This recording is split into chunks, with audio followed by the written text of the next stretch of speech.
je sais aussi qu'il y a des personnes qui sont des personnes ressources, qui connaissent un certain nombre de questions. Donc voilà, la parole est ouverte à qui la veut et qui peut distribuer le... Il y a quelqu'un pour distribuer le micro? Alors, il y a d'abord Denis et ensuite à toi. Alors, voilà. Oui, bonjour à tous. Denis Boutineau, je suis secrétaire régional de la CGT Construction Bois Ameublement en Nouvelle-Aquitaine.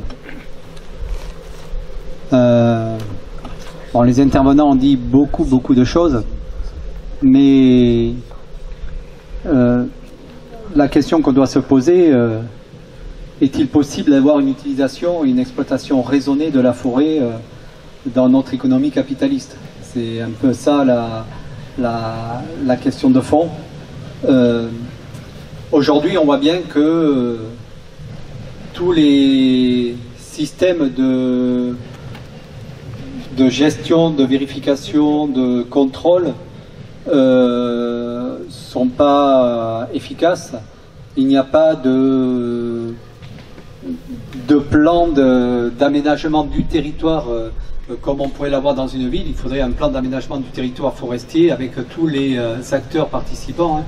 Je pense à l'ONF, au SDIS, etc. Tout ce qui a été cité. Mais il faudrait que les élus locaux, évidemment, mais aujourd'hui, il va falloir qu'à un moment donné, tout le monde se pose pour dire, dans notre territoire, voilà comment on voudrait que soit gérée la forêt, quelles sont les pistes pour que les pompiers puissent accéder, quels sont les endroits où il pourrait y avoir de l'eau, etc., pour éteindre les incendies, comment les industriels pourraient circuler dans certains endroits sans... Voilà. Et aussi comment, parce que c'est aussi source d'emploi souvent dans des villages agricoles où il y a peu d'emplois. Donc tout ça, je pense qu'il faut que tous les acteurs publics se mettent autour de la table. Et là, on l'a vu, c'est pas le cas aujourd'hui. Moi, j'interviens parce que la forêt en Nouvelle-Aquitaine, c'est quand même une source de 38 000 emplois, dont 29 000 emplois salariés. Ce n'est pas négligeable. Et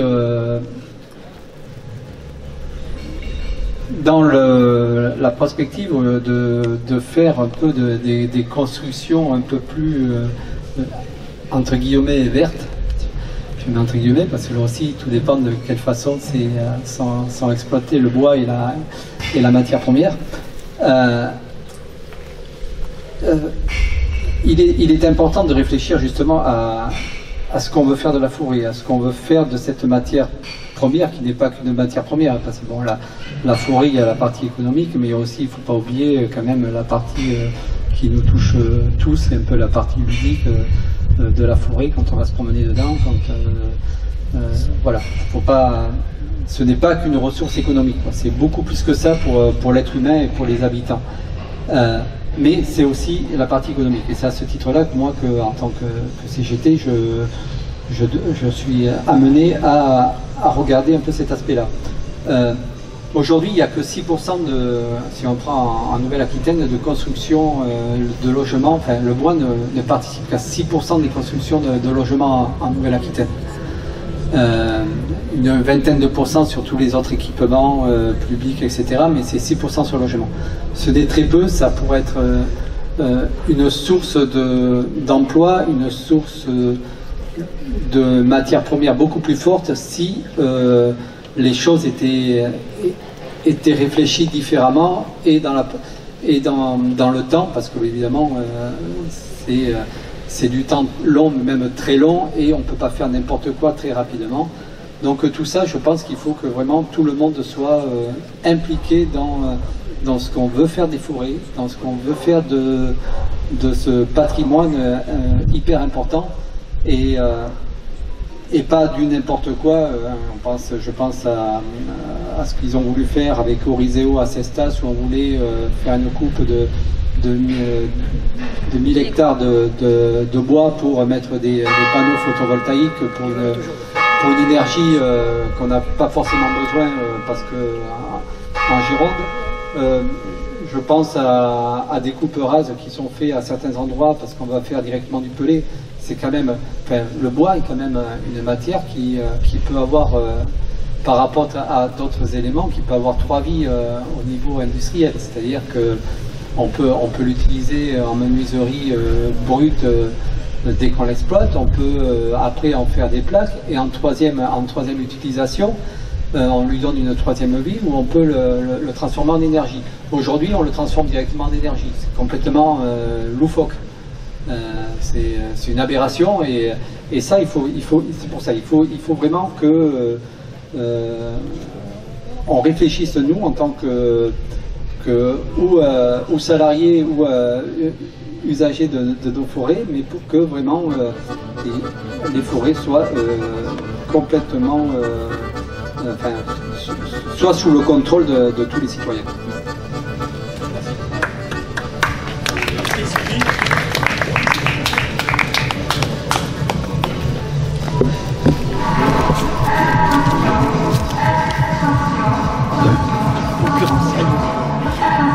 Merci aux intervenants d'avoir rappelé l'urgence dans laquelle on se trouve. On n'a pas 50 ans pour prendre des bonnes décisions.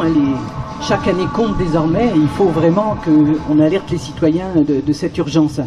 Alors je voulais faire 2 remarques et puis une proposition. Ah bon, 2 remarques et une proposition. Alors le premier intervenant dont j'ai pas entendu le nom, je crois pas que tu te sois présenté. Oui. Pépino. Bon. Nous a évoqué le programme du PCF. Je crois qu'il ne se fait pas beaucoup de mal avec le programme de la NUPES. J'ai regardé les deux. On est un certain nombre ici à penser que ce serait bien de soutenir le programme de la NUPES sur la forêt-bois parce que avec la NUPES, on a quand même une bien plus grande chance de faire avancer nos propositions. Et voilà, donc c'est un petit rappel sur la situation politique, puisqu'il a été évoqué beaucoup de fois la situation politique. Ensuite, une deuxième petite remarque désobligeante, j'aurais de dire à nos intervenants que, bon, il y a 5 ans, on n'aurait jamais osé faire une tribune que de garçons pour poser une question aux femmes. Et là, dans toutes nos associations écolos, il n'y a que des femmes. Mais comment il se fait qu'au moment où on arrive au débat, il n'y a que des hommes? Je vous laisse la question, mais on ne fera pas de transformation, de bifurcation écologique sans la moitié de l'humanité. On ne la fera pas sans les classes les plus défavorisées.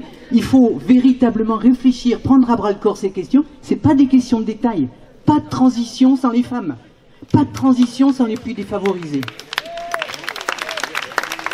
Ensuite, il y a une femme à laquelle je pense là très fort, qui s'appelle Colette Gwenel, je ne pense pas qu'elle soit là, qui représente la CEPANSO au CRPF, au Centre Régional Forêt-Bois, et qui a souvent fort à faire avec les gens de la pseudo-coopérative Alliance. Et donc, il y a des femmes qui se battent sur ces questions-là, des combats qui sont parfois violents. C'est pas parce que forêt égale bois, bois égale bûcheron, que les femmes en sont absentes, une fois de plus. Non, il y a des bûcheronnes. Voilà. Et donc, je voulais remercier aussi Jacques Ponce à la fin d'avoir, et puis le dernier intervenant, d'avoir évoqué la question qui nous démange tous, c'est la question de la démocratie.